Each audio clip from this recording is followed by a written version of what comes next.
Welcome to the show. I am Oiza Adaba.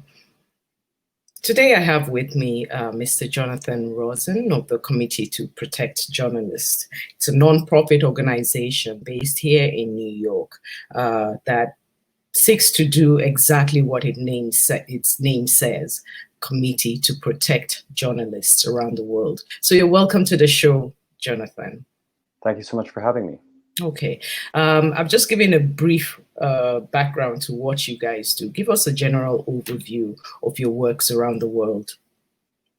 Well, the Committee to Protect Journalists is an independent, non-profit organization that promotes press freedom around the world. And so our work can be generally divided into three areas. The first and really a central part of our work is the research and reporting. So we have staff around the world, and we are constantly monitoring press freedom situations around the world and reporting on incidents of attacks against journalists, jailing of journalists, violence against journalists, laws that inhibit press freedom, and other press freedom issues. We're constantly investigating and reporting on those issues. And this reporting, which is all published on our website, which is cpj.org, then serves as the backbone for our advocacy. And this is the second component that I want to emphasize. The advocacy is when we engage with governments and other centers of power to promote press freedom, to promote journalist safety. And then the third component is emergency response. We do emergency response in places where journalists are under direct threat for reprisal for their work.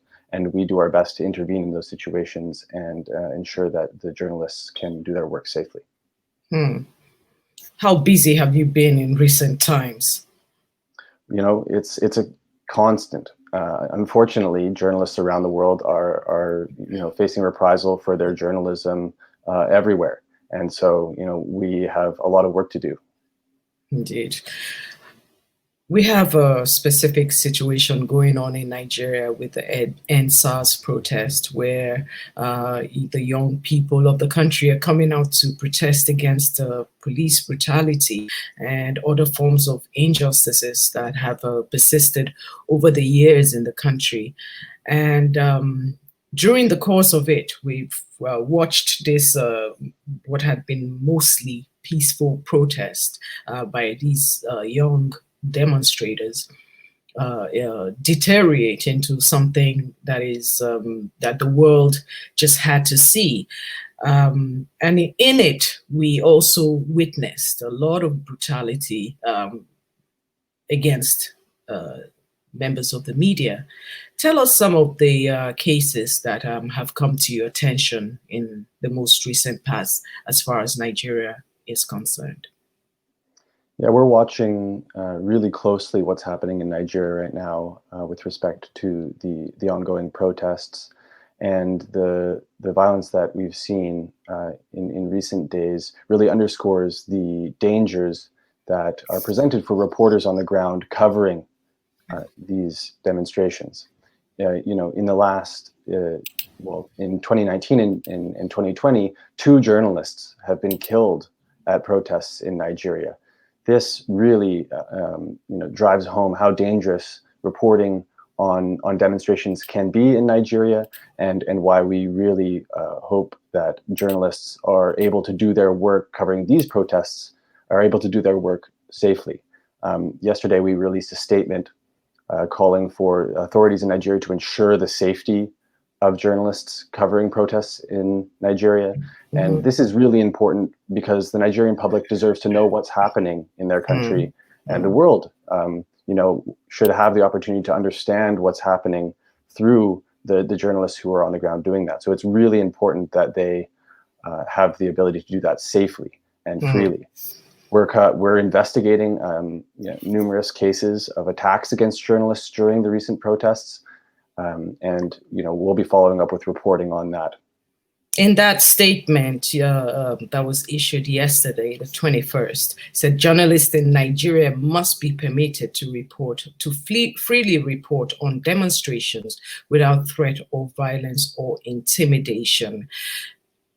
How has the Nigerian government responded? You must be talking to somebody here. Are they listening? Are they responding? responding?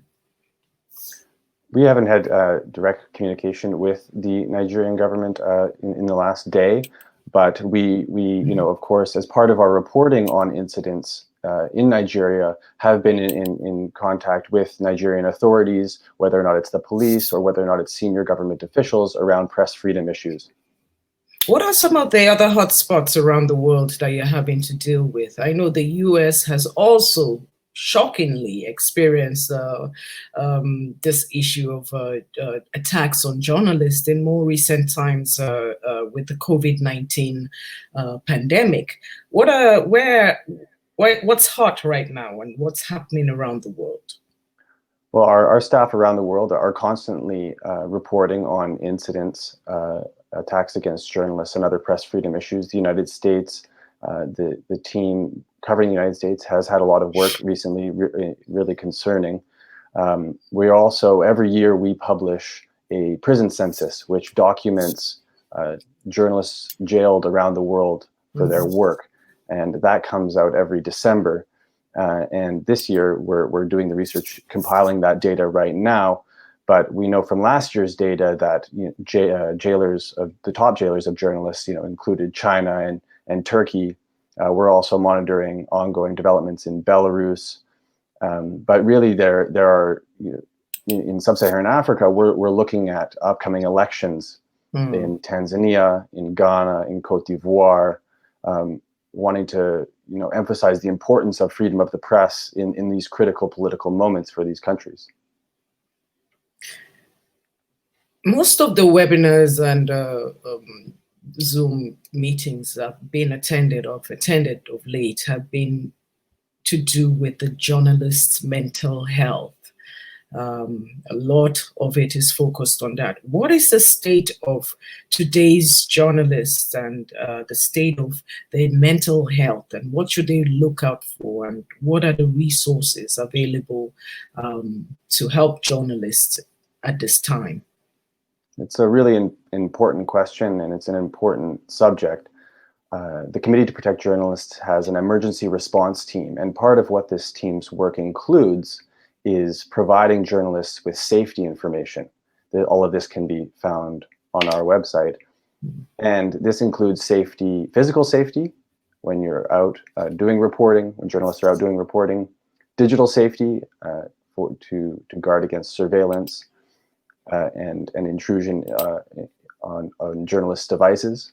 And also, of course, psychological safety, understanding that mental health is a critical component of what it means to work safely, and ensuring that journalists recognize and editors recognize that trauma is oftentimes, unfortunately, a part of what journalists deal with, and that support for that kind of challenge is a really core part of what it means to stay safe working as a journalist.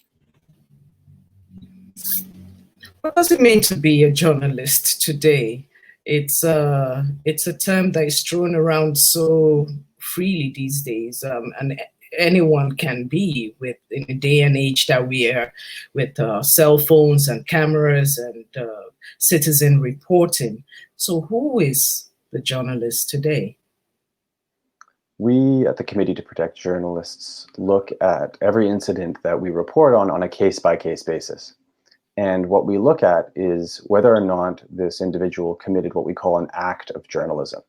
So it's less about professional designations or having press credentials, and more about whether or not this person faced reprisal for an act of journalism.